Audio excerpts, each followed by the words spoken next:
Hello everyone, welcome back to Dr. Akhilesh-MedTalks. In psychiatry subject, we are going to discuss about an alcohol use disorder.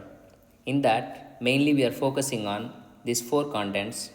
First one is alcohol metabolism, alcohol use disorder, alcohol withdrawal syndrome, and their management. So these are the QR codes. You can access PDFs anytime in my Telegram channel. So without any further delay, we are going for alcohol metabolism. In alcohol metabolism, this is the most important step you need to focus and remember. Whenever we consume alcohol, that is an ethanol, that is converted into acetaldehyde by alcohol dehydrogenase enzyme, and acetaldehyde is converted into acetate, that is the end product of this pathway, by an enzyme that is acetaldehyde dehydrogenase. So, to convert ethanol to acetaldehyde, you require an enzyme that is alcohol dehydrogenase. It also requires a co-product that is an NAD plus. NAD plus is utilized to convert into NADH. Okay, this whole process is occurring in cytosol, and the acetaldehyde is converted into acetate, which is occurring in mitochondria. It's very simple, and this alcohol dehydrogenase follows zero order kinetics. And you know what is difference between zero order kinetics and first order kinetics? I have given a definition as well. A constant amount of alcohol is eliminated over time, and that will not change regardless how much ever you alcohol you put into the system.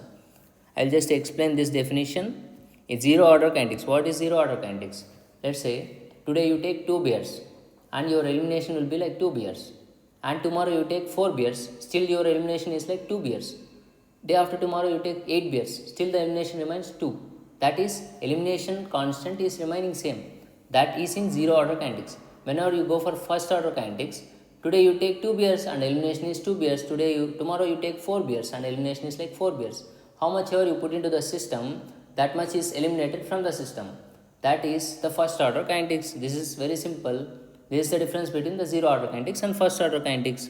And without any further delay, we are going to discuss about this important cofactor. Okay, this cofactor is making many changes in our body, and many physical findings we can see by just depending on this cofactor. Okay, this is the same step whatever I shown you before. This is the same step. Okay, here in this step, let's say a person is there, he is consuming ethanol, he is consuming alcohol, too much of alcohol. That's why in our body alcohol is increased. Okay, so if you consume alcohol, that is need to be converted into acetaldehyde, right? And finally it is need to be converted into acetate. To convert into acetaldehyde, it utilizes NAD plus. So that's why NAD plus is decreased. Okay, and NADH is increased. It is utilized. NAD plus is utilized. So that's why it is decreased. See, it is decreased. And NADH, it is converted, so it is increased. Okay, this is very simple. So you just consider NADH as a numerator and NAD plus as a denominator. So whatever is staying in the numerator, when it is increased, so the ratio will be increased. So that's why I have written it. NADH to NAD plus ratio, it is increased. So by looking at these three, we can know the physical findings in a man who is consuming lot of alcohol. Whenever he consume alcohol, there will be a less gluconeogenesis. Okay, here the patient is drinking lots and lots of alcohol. So NAD plus is already decreased. So it is required for gluconeogenesis. Here NAD plus is decreased. So how the gluconeogenesis can occur in body? So that's why the gluconeogenesis is not occurring in the body. That's why in patient he undergoes fasting hypoglycemia. If a person drinks lots and lots of alcohol, there will be a depletion of the glucose in his body. Okay, that is known as fasting hypoglycemia because the gluconeogenesis decreases. Why it is decreasing? Because this co-product NAD plus is very low already, it is utilized. So that's why there is no energy for gluconeogenesis. And TCA cycle, okay, this Krebs cycle, TCA cycle is there, right? It is also decreased because NADH is very high. Already a body is having too much of energy. So why to undergo TCA cycle again? So body thinks already energy is there. Okay, already NADH is there in the body. Already NADH to NAD plus ratio is high. So why to undergo again? So it thinks like no need to undergo for TCA cycle. So whenever the TCA cycle is very low, this substrate, this acetyl CoA is a substrate for this reaction. It do not undergo the further process of Krebs cycle. So there will be an accumulation of acetyl CoA will be converted into ketones. So there will be an accumulation of ketone bodies in the body. Okay, these ketones are seen in urine. Okay, whoever the person drinks lots of alcohol, we can see ketones in the urine because of this step. Okay, because the body is not undergoing TCA cycle. It's very simple, right? And the final thing you need to know, that is increase in lactic acidosis. You know, there is already increase in NADH in the body already. So what to do with this NADH?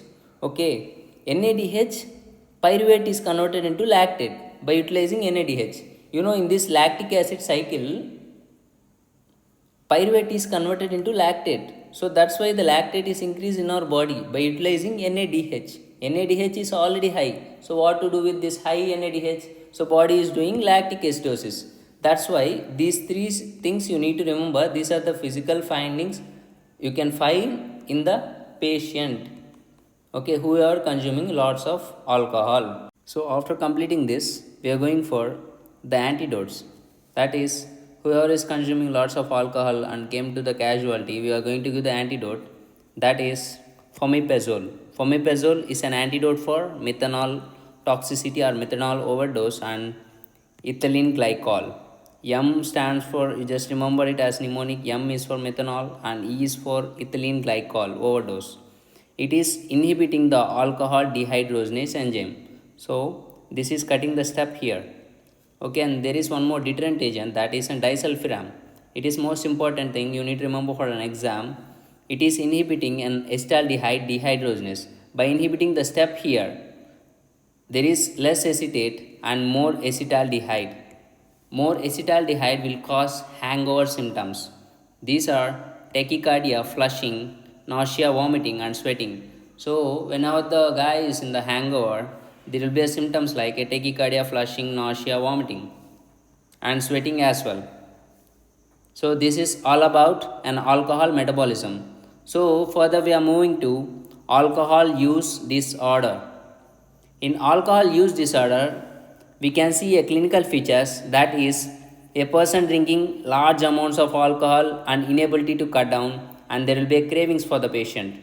Okay, and continue drinking despite of an health, psychological or interpersonal problems. Even if you have any problems, even if you have any psychological issues, even you don't even care about his health, still he drinking alcohol too much, and there is an evidence of tolerance and withdrawal. You know what is the tolerance mean? Tolerance is the most important term you need to know about while learning about alcohol. Tolerance, let's say first he is taking one peg, he is getting kick, and tomorrow he is taking two pegs, still he is not getting kick, and day after tomorrow he increases for three pegs, still he is not getting kick. That's what the tolerance mean. And the classic symptoms of alcohol intoxication, these are a stupor, ataxia, and slurred speech.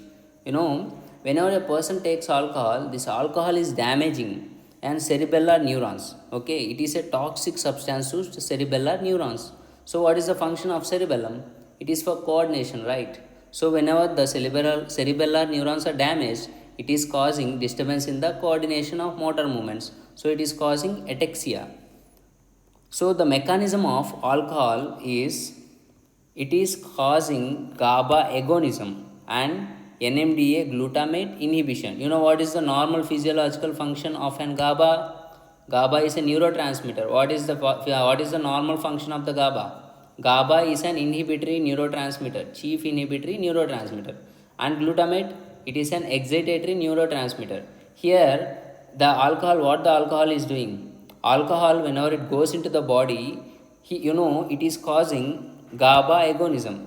GABA agonism is, it is causing inhibition more, and glutamate inhibition. So it is causing excitation very less. So there is a neutral action. So neutral action is seen in alcohol intoxication in the starting times. Whenever, if he is taking 10 beers, let's say 10 or 5 years every day in starting times, whenever he is taking, there is a neutral action between this mechanism. Okay, when the time continues, there will be changes in this mechanism. I will discuss the changes in future time. Okay, so there is an associations for an alcohol. Whoever is consuming alcohol, there are many associations for this. First one is dilated cardiomyopathy. This is the most important thing. The cause for the dilated cardiomyopathy, first one you need to remember, is on alcohol. Okay, and in dilated cardiomyopathy we can see JVD and peripheral edema due to right hearted failure. And the specific finding you can see, whenever you auscultate, that is an S3 heart sound. And next one, second one I am going to discuss. This is most important thing. I hope you guys know about it. This is Wernicke's-Korsakoff syndrome. Wernicke's-Korsakoff syndrome. These are two different things. Wernicke's is different and Korsakoff is different. Wernicke's you can see in beginners, beginning drinkers, and Korsakoff, these are chronic drinkers. You can see. And in Wernicke's-Korsakoff syndrome, there is, first let us discuss about Wernicke's. In Wernicke's, we can see the triad of symptoms. These are GOA. GOA is a mnemonic, you try to remember it. Global confusion, a person is confused, and there was internuclear ophthalmoplegia and ataxia. These three you can see. And whatever the symptoms occurs in Wernicke's, these all are reversible, because there is a thiamine deficiency in the Wernicke's. Whoever are chronic drinkers, this thiamine deficiency causing damage to mammillary bodies. Okay, whenever if we give the thiamine to the patient, then these symptoms will be reversed. Okay, the patient will be coming to normal stage. Okay, but if we do not connect the thiamine deficiency, then he further worsen or progresses to Korsakoff syndrome, where the symptoms are not reversible. The symptoms are irreversible. You cannot do anything. Okay, and here the patient has complaints of an anterograde amnesia and irreversible memory loss. Try to focus irreversible. Okay, this is not reversible. And irreversible personality changes like hallucinations and psychosis. In image you can see there is an internuclear ophthalmoplegia which is in Wernicke's. Okay, you know, based on these two eyes, everyone will think like this is an ophthalmoplegia. No, when we ask the patient to look left, this eye is functioning normal, but see here, there is an ophthalmoplegia. Okay, and we concentrate on the correction of thiamine. Okay, I already discussed with you, in alcohol intoxication there is an less gluconeogenesis. That's why glucose levels in the body still goes low and thiamine also goes low. But in correction time we need to correct thiamine before glucose. Why we need to correct thiamine before glucose? You know, if you give glucose before, this glucose will undergo glycolysis. For glycolysis to occur, you require more thiamine. Okay, if you give glucose more, it requires more thiamine. Already patient is having less thiamine. If you give that glucose, you are worsening the patient condition. Still, if the patient have 10 thiamine, okay, if you give glucose to him, this will further decreases to 1 thiamine. You are further worsening the patient. Please don't give glucose before thiamine. Okay, so thiamine should be given first whenever a patient admitted in the hospital, before giving the glucose. So whenever the patient comes with Wernicke's, if you give glucose first, then he will be worsen and progress to Korsakoff. So you are making the patient worsen. Okay, please don't do that. You are giving thiamine before glucose. Okay, and other association is, as everyone know, liver cirrhosis and pancreatitis. These two in every alcoholic patient you can find. And esophageal varices, in that we can see bloody vomiting, hematemesis, In liver cirrhosis itself, there was a portal hypertension. There was a triad for it. In that triad, you can find esophageal varices as well. You no need to remember this particularly. If you study about liver cirrhosis in medicine, you can remember this as well. And it is also associated with gout. And there was some chances of aspiration pneumonia. And final syndrome, that is an fetal alcohol syndrome. Whenever the lady is in pregnancy, if she drink an alcohol, her fetus will suffer with an fetal alcohol syndrome. Whenever the fetal alcohol syndrome occurs, you can see in the image there was an low nasal bridge. You can see low nasal bridge. Okay, and there was a smooth philtrum. Here see, it's a smooth philtrum, and you see the upper lip, it's very thin. So thin upper lip. This is the triad of symptom occurs in fetal alcohol syndrome. As we further move on, so I already discussed about and classic symptoms of alcohol intoxication, that is stupor, ataxia and slurred speech. And I already discussed about the mechanisms, the GABA agonism we can see and glutamate inhibition. That's the reason there is a balance between GABA and glutamate. Okay, GABA is agonism, GABA is increasing more and glutamate is decreasing. So there is a balance. So whenever a person starts drinking, then there is a balance. So nothing will happen for the patient. Whenever he stops drinking, let's say there was a condition of an alcohol withdrawal. Okay, I have an image for this. See, these are an GABA neurotransmitters. This green one are GABA neurotransmitters. So these GABA neurotransmitters, whenever it is released into a synaptic space, and this need to be attached to GABA receptors. Okay, let's say first a person drinking 5 years, and this GABA is inhibiting. So this is GABA is inhibitory and it is causing agonism, right? This GABA is released into the synaptic space. These GABA neurotransmitters need to be attached to GABA receptors. So now he is drinking too much.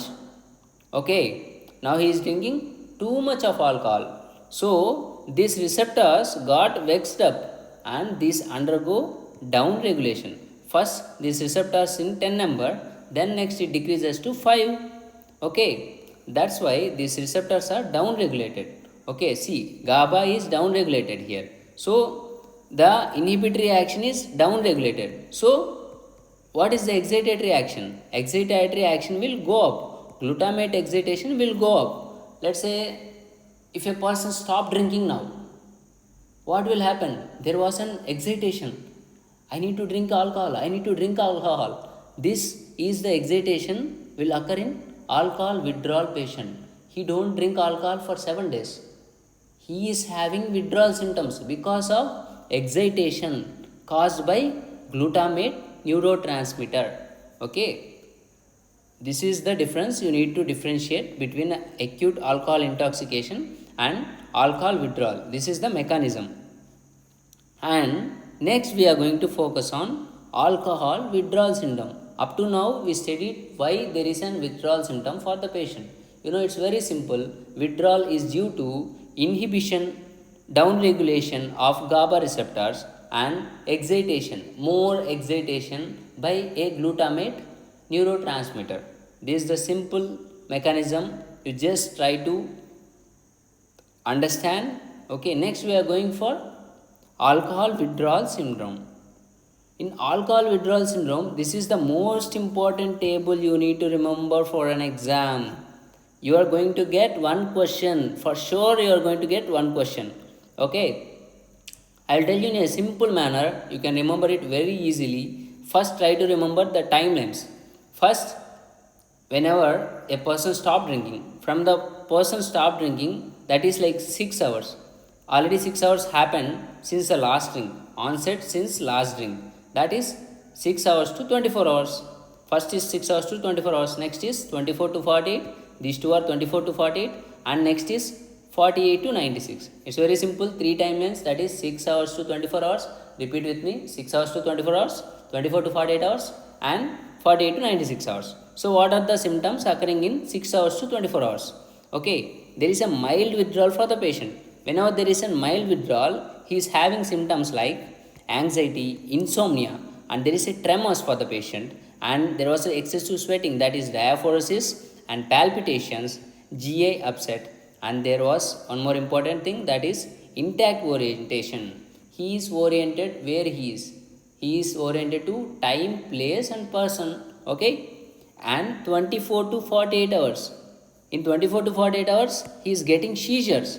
Okay, these seizures will be like single or multiple generalized tonic-clonic seizures, and in again 24 to 48 hours, that's the next 24 to 48 hours, he is going to get alcoholic hallucinosis. He is having hallucinations.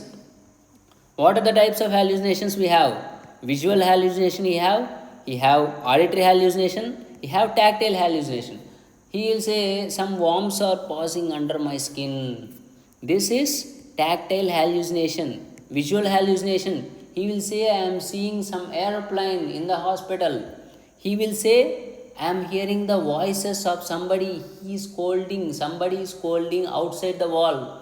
These are not real, these are the hallucinations because of an alcohol withdrawal. Okay, here also he is having intact orientation. Okay, and vital signs also stable, vitals will be stable for the patient, and he knows where he is, he knows he is in hospital, he knows where he is staying in Tirupati, he knows what's his name. Okay, he is oriented to time, place and person. He also recognizes his relatives as well. Okay, in next 48 to 96 hours, after 2 days, okay, he is having delirium tremors. This is the most worst condition. He is having confusion and agitations, fever, tachycardia, hypertension and diaphoresis and hallucinations as well. But in this delirium tremors, you need to remember about disorientation. He is not oriented to time, place, person. Whenever he is admitted in hospital, he don't know where he is, he don't know, he cannot recognize his relatives. Okay, he don't know what's the time is, he don't know what's the place is. This is the difference between alcoholic hallucinosis and delirium tremors, and you need to remember the symptoms based on the timeline. This is most important chart you need to remember about. It's very simple, I told you. And finally we are focusing on management is very simple.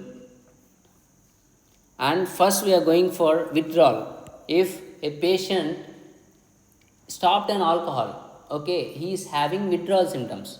Okay, for withdrawal symptoms, what we are going to give? First we are going to treat with long acting benzodiazepines. Benzodiazepines are the most important treatment we are giving for withdrawal symptoms for the patient. Okay, we are going to use diazepam, oxazepam, chlordiazepoxide. Mostly in most of the hospitals we are going to use chlordiazepoxide, that is the brand name of Librium. Chlordiazepoxide, please remember this is a benzodiazepine. And I have given one more mnemonic, that is OTL. This is oxazepam, T for temazepam and L for lorazepam. These are not metabolized by liver.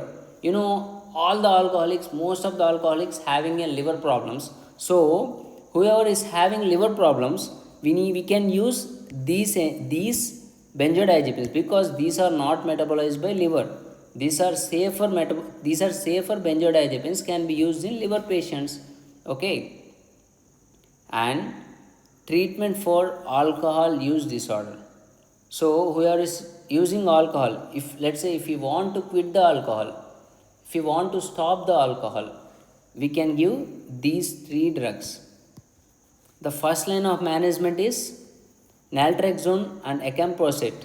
These are the first line of management we can give for alcohol use disorder. And one more agent, that is deterrent agent. I have discussed it already in the first itself in metabolism, alcohol metabolism. This is deterrent agent. Okay, and we are just going with each and everything. First one is naltrexone. First we need to know about mechanism of action. It is mu opioid receptor antagonist.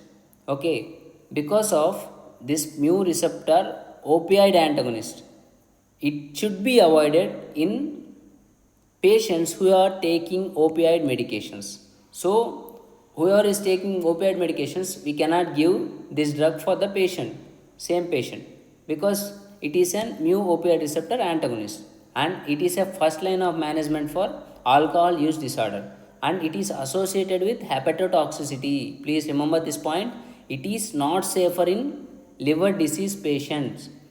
Whoever is drinking alcohol, anyways he is having liver disease, so please don't give this until you confirm he don't have any liver disease.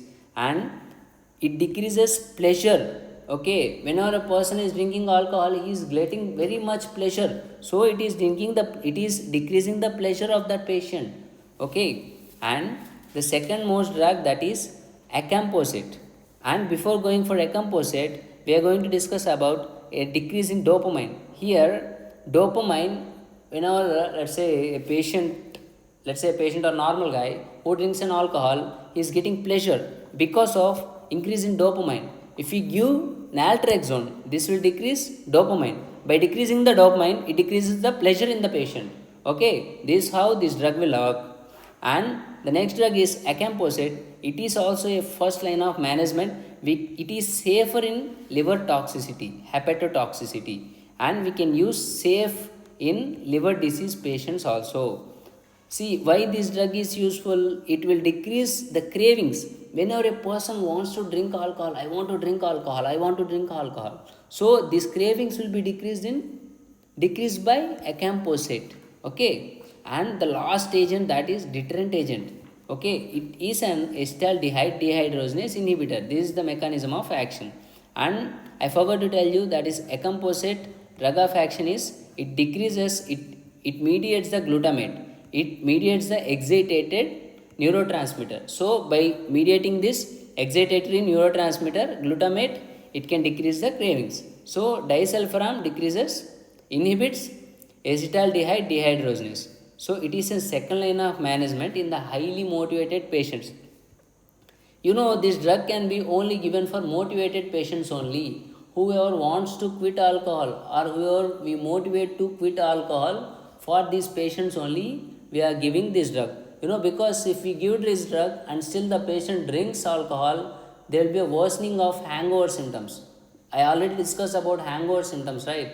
There will be lots of hangover symptoms. Like, let's say if he consume alcohol, he is already taking that drug disulfiram, he is having a flushing symptoms, that is nausea, vomiting, and there was some sweating as well, and there are some tachycardia. All these symptoms will be there. So whoever is motivated to stop alcohol, so we are giving this drug for that patient, and it has a lots of side effects. These are the hangover symptoms. Okay, so this is all about this video. So in this video I have discussed everything about alcohol. So you are going to answer all the questions in USMLE or for a NEET PG, for any other exams. So this is, I hope this will be good enough if you get a question from alcohol. So thank you very much for listening with the patience, lots of patience. And if you have any questions regarding this video, please try to comment in the comment section below. I'm going to answer for all the questions, and I'm going to post the questions for this video in my YouTube shorts. Okay, thank you very much. Bye bye.